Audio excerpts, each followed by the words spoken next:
اپنے پسندیدہ چینل ترجیحات کو لائک کیجیے، سبسکرائب کیجیے اور بیل کے آئیکن پر کلک ضرور کیجیے تاکہ ہماری آنے والی ہر نئی ویڈیو کا نوٹیفیکیشن سب سے پہلے آپ کو موصول ہو۔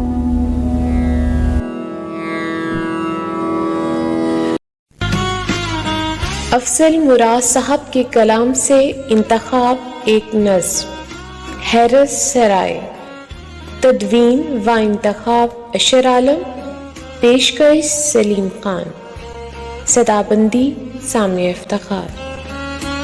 نہ کوئی شکل ہے اس کی، نہ خد و خال ہے اس کے، نہ کوئی شکل ہے اس کی، نہ خد و خال ہے اس کے، نہ کوئی رنگ دکھلائے، نہ کوئی ڈھنگ دکھلائے۔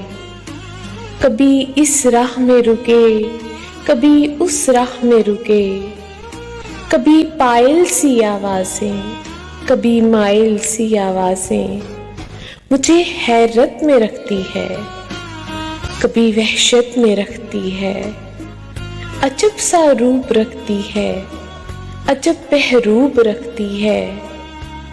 خلاؤں میں مقید ہے، فضاؤں میں مقید ہے، کوئی آواز ہے جو میرا پیچھا کرتی جاتی ہے، کوئی آواز ہے جو میرا پیچھا کرتی جاتی ہے۔ اس حیرت کے سرائے میں قریب اپنے بلانے کی تگ و دو کرتی جاتی ہے۔ غضب آواز ہے جو میرا پیچھا کرتی جاتی ہے، غضب آواز ہے جو میرا پیچھا کرتی جاتی ہے۔